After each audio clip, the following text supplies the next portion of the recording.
Hello, my lovelies.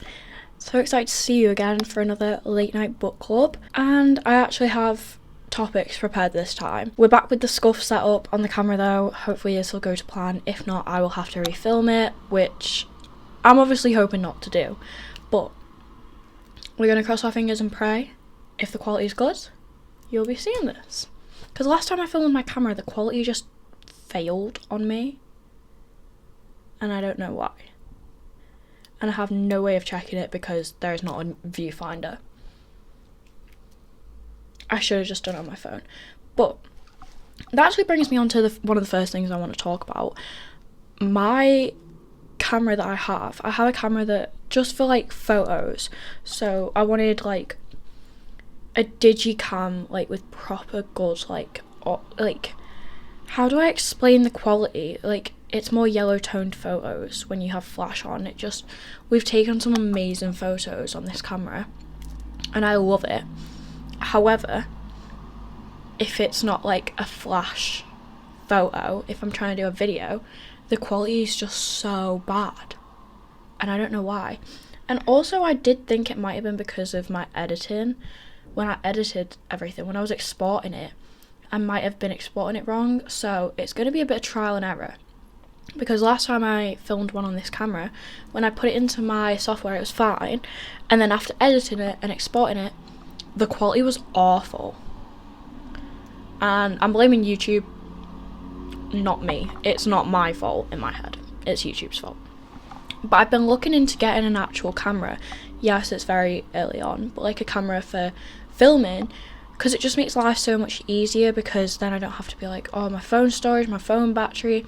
And don't get me wrong, I feel like my phone is okay. It's only an 11 though, and the quality's good. I've heard people say that the newer phones actually have worse quality. Like, I've seen someone talk about, is it 13 that comes in like the baby pink? Because I was literally looking into it the other day and I thought, instead of getting a camera, I could just get a new phone and then just keep doing it on my phone for now, because then I kind of need a new phone anyway, but not really. I feel like when you're younger, you want the newest phone constantly. You kind of just grow out of that, especially when you leave high school, you're just like, I've just got this phone, doesn't matter. It would have been a better investment to get a new phone and then keep filming on that and then eventually get a camera. But I was looking on TikTok and everybody says that the iPhone 13 has an awful camera, and I'm not really a fan of that because I go to concerts, so I want good videos. But everybody says that the 11 camera is better, but just my opinion, my concert videos and like close-ups, I can't do the like 5 times zoom and stuff. I don't know why I'm going on a tangent about this, but I really want a pink phone. My phone right now is purple. I don't know. I don't want to show you like my driver's license. It's a green one, so expose myself either way. But yeah, I want a girly phone, and I'd either want one in gold or pink. But the pink one, is it the 16 that's in pink or the 15? But probably that's not good either. So let me know, because I have my eyes on a camera. I want the Sony ZV-1. If I had a choice, I'd obviously get like the Mark II one. However, I don't think I can afford that one because that is very expensive. But I was looking at ZV-1 Mark I, and apparently that's decent. Like, there's only a few differences. Like, the Mark II has a wider lens. Girl, I just want to film podcasts and a few book vlogs. I'm not that bothered, I won't lie. I don't think you guys need a wider lens to see all of my room, because most of the time, I'll be honest, it's a mess. I probably should get better lighting first, because I like these videos to be like cozy, warm lighting, like just the vibes. But it is probably what's turning the quality shit. Just a thought. Wow, I just had a revelation on camera. Anyway, let me check some of my little topic notes for today. First thing I'd also run you through, I've got this cute little new cardigan and vest top, and I am currently scorching because I had to turn my fan off for the audio, and had to like close my window, so hopefully that's not too distracting. But it is boiling. I don't know how many people here are from the UK, but in England, at least at the minute, it is absolutely scorching because we're going through a heat wave. And I'm in Manchester, and Manchester's known for its rain, so as you can imagine, 30-degree heat, nearly, that might be an exaggeration, but we're probably getting there, with rain, and like, it's just so humid and stuffy.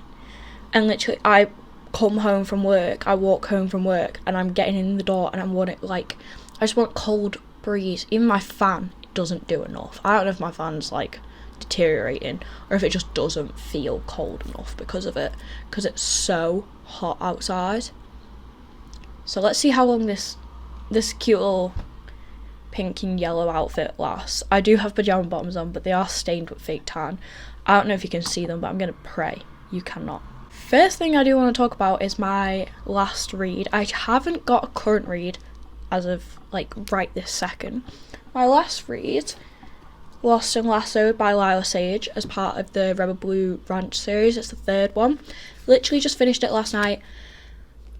I have rated it a 4.75. Now, that is very specific, I know.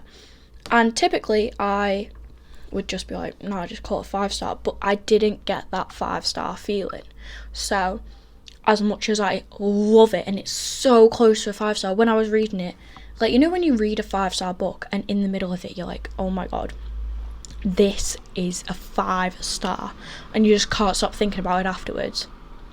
I didn't get that feeling with this, but I did love it so much, and I would probably reread it, and it's definitely my favourite in the Rebel Blue Ranch series, and I think other people have said that. I've seen some people on TikTok say that, but if you don't know, it is about Gus and Teddy. This is quite a hard one to explain. I'm going to try and explain it like a bit like a standalone. So Gus is a single dad, well, kind of co-parenting with his best friend, and he works on Rebel Blue Ranch, which is owned by his father, and he works there with his other siblings, Emmy and Wes. But Emmy's best friend is Teddy. Now Gus hates Teddy, hates her, literally despises her.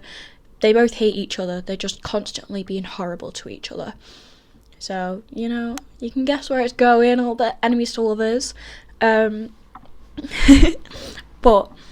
yeah, so Gus and Teddy hate each other. Then suddenly Gus is getting really overwhelmed with all of the work at the ranch. It's getting a little bit too much, and I can only imagine. He's a little cowboy. There's a lot to do when you're looking after a whole child and running a whole ranch. And it also baffles me, when I read these books and they're like, you have to drive between the two, like, houses on the ranch. How big is this place?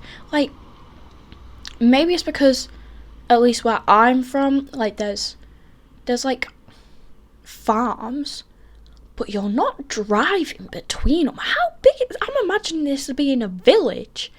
Like, I genuinely cannot fathom the fact that they have to drive so far between them. Like, surely not. Surely you can just walk it. I think they're being dramatic personally, but I don't know if anybody actually knows, like, the suggested distance between these two houses. Let me know, or if it's common in America. I don't know. Anyway, Gus is getting really overwhelmed with all the work, and his family suggests you need a babysitter for the summer, so you can just let your child not go. Bloody hell, that's a bit severe. Not let the child go, but, you know, focus on what you need to focus on, and then you can still have time with your child, but also, you know, work and having a good balance with it. So here comes Teddy. Emmy's friend Teddy has just lost her job, and she's got, nice way possible, she's not got much purpose at the minute, and over summer she goes and stays and is like a nanny, basically, because she's not really a babysitter, she's a nanny because she lives in. And they kind of start to learn they don't hate each other that much. They don't hate each other at all anymore. And as you can tell, enemies to lovers. I would love to say it's grumpy sunshine, but to be honest, they're both kind of grumpy, and they both turn to sunshine. So it's like grumpy, and then by the end of the book it's sunshine. But yeah, it's forced proximity, nanny trope, just like found family with them all in a way, but you kind of get that from the first book anyway. So this is the third in the Rebel Blue Ranch series, and if you haven't read it, read it. Now, I will be the first one to admit, I have not read Chestnut Springs. I have not read any other cowboy romances other than the Rebel Blue Ranch series, and this was the first one I started, and it's amazing. Honestly, it's what's got me. I think the hardest part, being Northern British, or just British in general, trying to read a cowboy romance, is, in my head, cowboys aren't real. Like, we have farmers. We don't have cowboys. We might have a few, but it's more common to have like a farm and loads of animals on a farm and call them a farmer than have a cowboy with a cowboy hat and cowboy boots. Like, it's the fact that they're wearing cowboy boots all the time and always wearing a cowboy hat. I'm like, well, that's not real. You're just playing dress up. And I think that's why I was really struggling at the start to like get myself to read a cowboy romance, because I was like, it kind of feels fantasy to me because it's like otherworld. It doesn't feel real. But trust me, if you've not started cowboy romance yet, and I know I'm probably the last one on this trend, if you've not started it yet, get to know. And especially Rebel Blue Ranch, like, every single book in that series so far is so good. Well, so far. She's finished the series now. The last one, I was just going to reach for it, but you're balanced on it. The last one in the series is Wild and Wrangled, and that's about Dusty, who's one of the like friends and workers of the ranch, I think. Don't hold me to it, but yeah, I'm excited to get around to that one. I'm currently filming a video where my friends decide my reads, and I have given my friend an option between Wild and Wrangled and another book. So hopefully she picks Wild and Wrangled, because I really want to finish the series and just get it wrapped up. I did see somebody on TikTok talking about this the other day, but I have an actual issue with like finishing a series. I will like leave the last book or the last two books. I will never finish a series, it seems.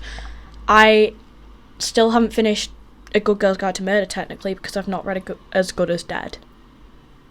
That is 3 books, and I've just read 2 out of the 3 because I won't read the last one, because I'm like, I'm saving it.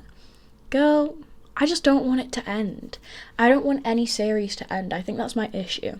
Another thing is that I have just, before Lost and Lassoed, I've just finished Redeeming 6.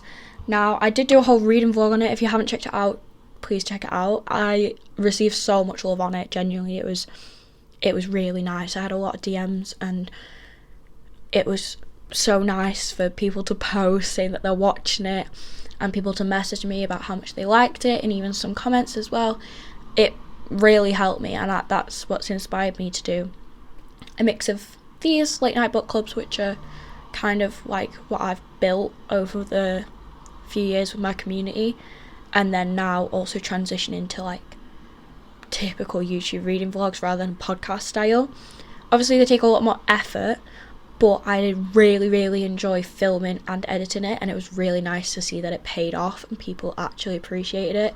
And just want to say thank you if you messaged me, if you posted it, if you just watched it and just watched it at all, if you liked it, commented, anything.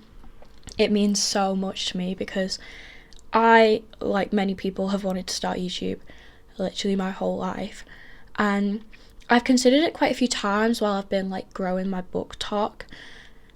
I have thought about it, but I've never fully got the confidence to, especially because I've been in high school or college, and it's like the fear of people knowing. But now I kind of just don't care if people know, like, yeah, this is something I love.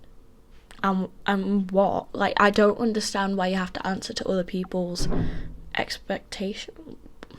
There's some banging going on. I don't know, but it's something I've wanted to do for so long, and I'm so glad I finally started doing it. Yes, it's so very scuffed at the minute, and I understand that. And I get that. But I am at 49 subscribers right now, I think, which is crazy. I know people are, like, freak out over a lot more, but for me personally, I couldn't even name 50 people I know off the top of my head. Like, that is that is quite cool to me. And I'm really grateful for everybody that subscribes and shows any kind of love, because it really makes me want to keep going and keep these videos is quite not an embarrassing thing, but you are literally just talking into the lens of a camera or talking into your phone, and it's fine if you're just sharing it to your like 1 or 2 friends privately and you know it won't go anywhere, but it's a lot more intimidating to know that you're putting it out into the world and literally anybody could find it if they want to. But I guess that is kind of the point. But when you think too deep into it, then you get in your own head and you're like, God, I shouldn't do this. But literally, what's stopping you? I'm just encouraging everybody to start everything. I posted a TikTok before which was like, your sign to start a book talk. Like, yeah, start it. Like, I have always said that to people. Like, if you're thinking of it, if you've messaged me and you're thinking, I might start one, do it. What have you got to lose? Nothing. Like, you might as well. You've only got things to gain. A little mini tangent I've just been on then, but anyway, back to the actual point of I finished Redeeming 6, and oh my god, that broke me. Like, I'm not even being dramatic when I say Redeeming 6, easiest 5-star I've given in a long time, and so well deserved. Like, it really just, like, it hurt. Like, it hurt.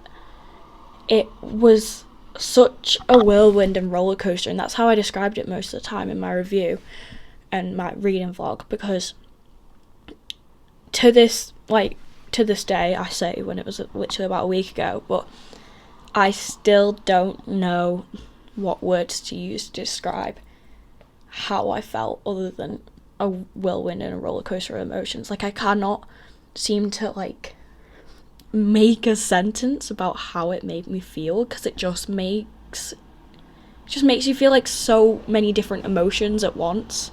I am still thinking about it though, and I was really worried that it would get me out of my book slump but also put me in another one. But I'm currently having a boys at home break while I'm filming these other videos, and while I'm trying to, get through my TBR, because I can read Taming 7 whenever I want, and I am excited for it, but I just wanted to have a little break from the long books, have a little short romance or whatever, finish some other series as well, because I know once I finish Taming 7, I will want to go straight on to Releasing 10, and Releasing 10 will probably scar me forever.